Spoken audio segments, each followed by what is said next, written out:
Bonjour, donc nous voilà de nouveau sur le site du Haras du Pin et aujourd'hui on va parler complémentation au pâturage et apport de concentré au pâturage. Faut-il en donner et à qui?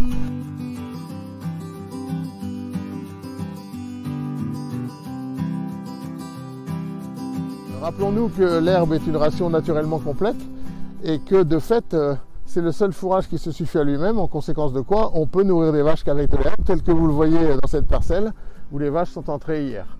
Mais néanmoins, il peut s'avérer nécessaire de donner du concentré chez les animaux les plus forts producteurs. Et on a dans le passé réalisé pas mal de travaux à ce sujet qui ont permis de montrer que aujourd'hui, la réponse à l'apport de concentré des vaches laitières au pâturage est d'environ 1 kg de lait par kilo de concentré distribué. Et cette réponse varie peu jusqu'à une dose de 6 kg. En clair, un apport de 6 kg de concentré permet à une vache au pâturage de produire 5 kg de lait en plus. Il faut quand même se souvenir que ce concentré va avoir pour effet aussi de faire baisser la concentration en matière grasse du lait. On va perdre environ 0,3 points de taux butyreux par kilo de concentré. Et par contre, va stimuler la synthèse de matière protéique et donc va permettre de produire en lait un peu plus riche d'environ 0,2 points, donc 0,2 g par kilo de lait en plus par kilo de concentré. Ce qui veut dire qu'un apport de 5 kg de concentré fait gagner 1 point, 1 g de taux protéique aux vaches.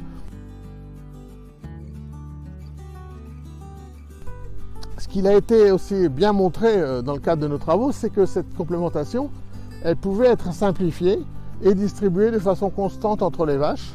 C'est-à-dire qu'on peut donner sans souci une dose identique à tous les animaux, quel que soit leur niveau de production, disons entre 20 et 40 kg de lait par jour. Il n'est pas utile de faire des plans de complémentation individualisés, ça ne sert à rien parce qu'on a montré qu'en fait au pâturage, chaque vache était limitée en termes d'ingestion en prorata, en pourcentage de sa capacité d'ingestion. Et c'est ainsi que la réponse au concentré est relativement constante entre vaches, quel que soit leur niveau de production, à la mise à l'herbe, que ce soit des Holstein ou des Normandes d'ailleurs, comme on peut le voir dans cette parcelle.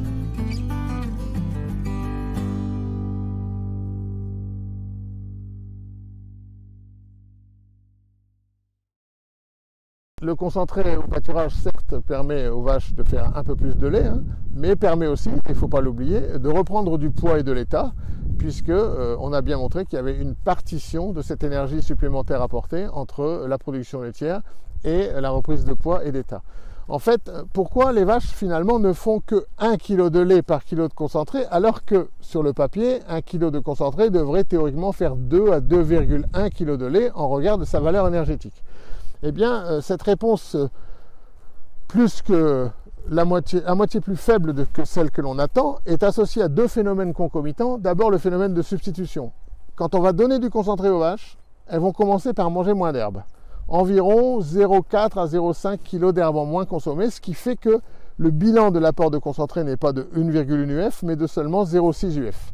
Et ensuite, la vache va répartir cette énergie supplémentaire dans du lait, pour environ 70% de cette énergie en plus, ce qui fait bien effectivement 0,4 UF, 0,45 UF, soit 1 kg de lait. Et l'autre partie, environ 30%, sera attribuée aux réserves corporelles, et c'est ainsi que les vaches qui reçoivent du concentré finissent leur lactation dans un meilleur état corporel que les vaches qui ne reçoivent que de l'herbe seule à pâturer.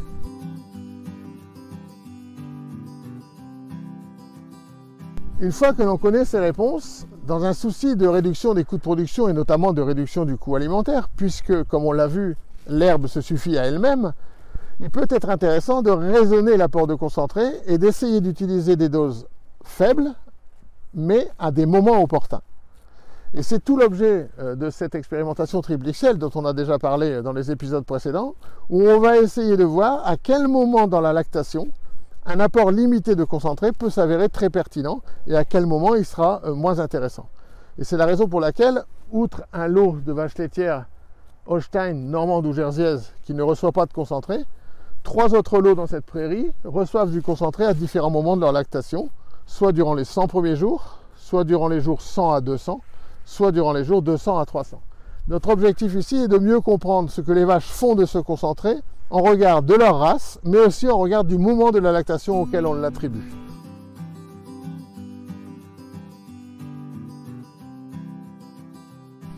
Et si on veut évoquer les premiers résultats de cette expérimentation, puisqu'elle a démarré en janvier 2020, donc on a déjà une première année complète et on achève la deuxième année.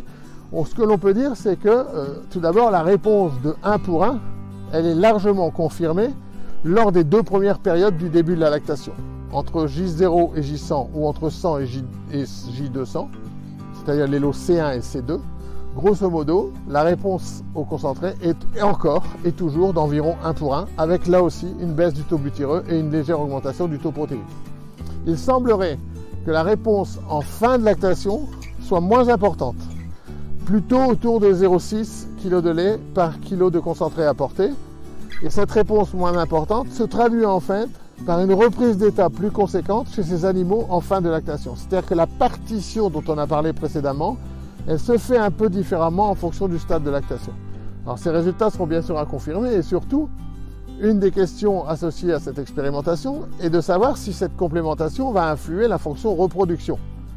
Sur la fonction lactation, on a les idées à peu près claires, mais sur la fonction reproduction, les choses sont beaucoup moins évidentes et une des questions qui se pose est de savoir si l'apport de concentré en fin de lactation, qui quelque part peut paraître paradoxal, n'aurait pas des effets intéressants lors de la saison de reproduction suivante, c'est-à-dire au début de la lactation suivante.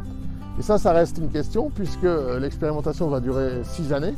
Il nous faudra acquérir suffisamment de résultats, avoir suffisamment de vaches des 3 races pour voir si effectivement il y a des effets, des arrière-effets, des rétro-effets de la complémentation en fin de lactation sur la fonction reproduction.